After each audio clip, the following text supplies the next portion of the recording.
Grace of Grief, Branch 2.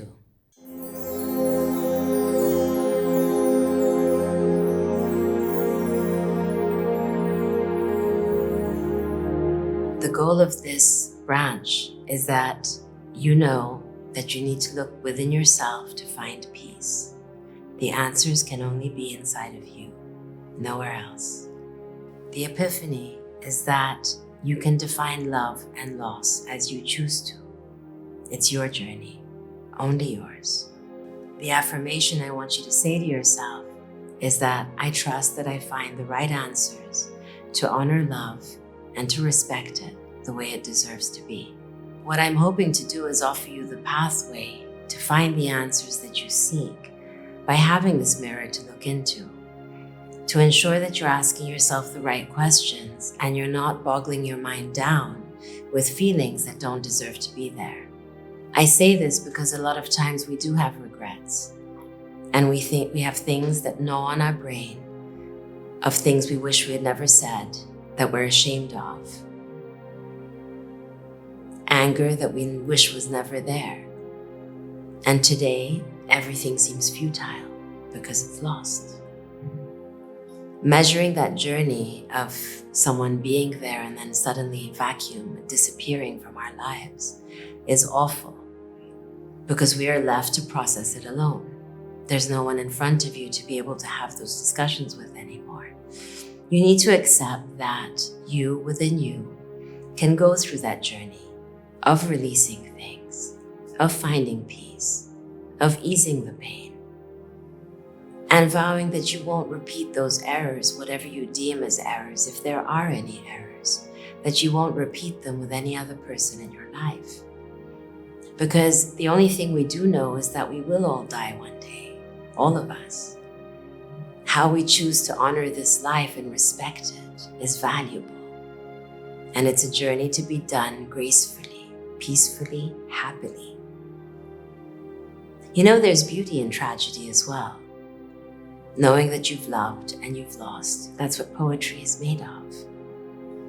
And we have to honor the poetry that's there, to accept that this life is full of different things. And we all go through it, all of us, every single one of us. Please don't think you're alone. You're not. We are all with you. We're all going through the same things differently, because we all have different relationships, different characters, different ways of handling things. It doesn't make anything right or wrong. You can decide what is right or wrong. You can decide what mistakes you made. You can decide to make them better. Only you, nobody else but you. Your responsibility to the universe, to the skies, is yours. How you honor this journey of life is your choice. No one else makes that choice for you. So please don't feel alone, and don't feel that no one else understands you. Well, it's true that no one can understand you because you are you. What we feel in our hearts, what we go through in our minds, we don't share it with everybody. The key is to respect yourself, honor yourself, know that you have all the resources inside of you to manage it all peacefully yourself. Knowing this tenure on this life is short can create different reactions in each of us. We can feel scared, or we can empower ourselves and decide to make it great. You see somebody's life who's just passed, and what is left? The memories we shared, the legacy they left, what good they did for the earth, what good they did for the universe. Money, does it matter? Does it not matter? You're not taking anything to the grave. If someone who left you has not left you any money and you are resentful for that, that is not your axe to grind, that's theirs. Whether they honored you or they didn't honor you or respect you correctly, that's their issue. Knowing that you have the choices to make for your life going forward. Being resentful is not going to help you in any possible way. On the contrary, it's going to take your energy away. So resist it. Resist the temptation to feel angry, to feel bitter. Let them go peacefully. They know what they've done, and it's their axe to grind. in the universe. Do good in this world yourself. How about finding a way to honor life? Finding rituals to honor this existence. Finding a pet project that you want to donate to the honor of the person you lost. Planting trees. Starting an orphanage. There are so many ways to honor those before us. And there's so many ways to keep that legacy alive for those who come after you. Take responsibility for that. Honor that. Use your good energy. Use any even negative energy towards positive. Turn it around. Create rituals. Visiting a graveside. Having a ritual with the family. Certain days of the year. Creating little rituals that you know where you're honoring the people who are lost and you're honoring the legacy for your children. Generations lost, unless we keep the memories alive, how can they live? We know this journey is fragile. I want you to contemplate all the pieces that feel right for you. My only aim is to give you all the pieces to be able to contemplate in a way that suits you, that fits you.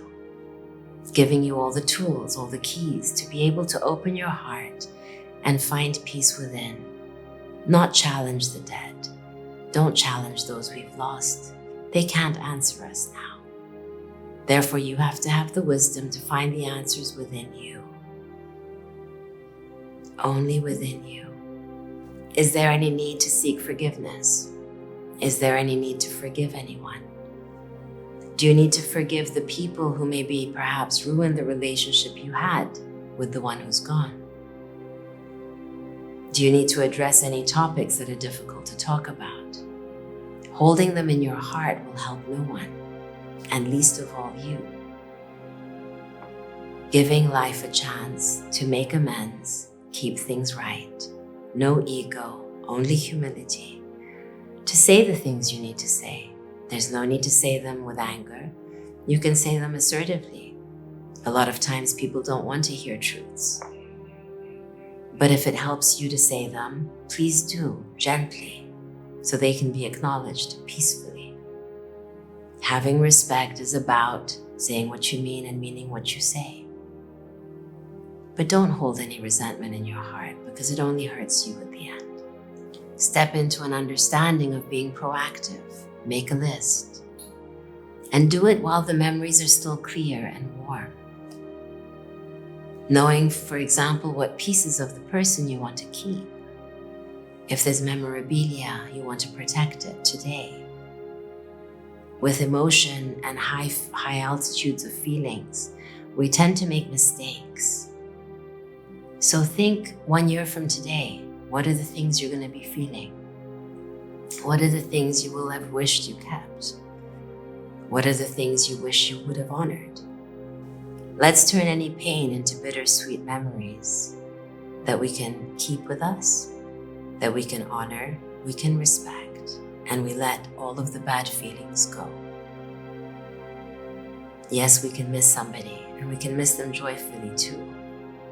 We can honor the memory of the gratitude we feel when we think of them and the things they did for us. It doesn't have to be unpleasant. It can be beautiful. And we know that we will also one day be in the skies, and we can decide today whether we feel we will join them again, whether we will see them again, whether they will come to us in our dreams. We project the reality we create. So project carefully, thoughtfully, wholesomely, generously. If you seek the counsel of the person you've lost, you know the answers they would give you. You know that if you talk to them as if they're still next to you, you can still hear what they would say, and you can still take their advice. So please don't feel alone.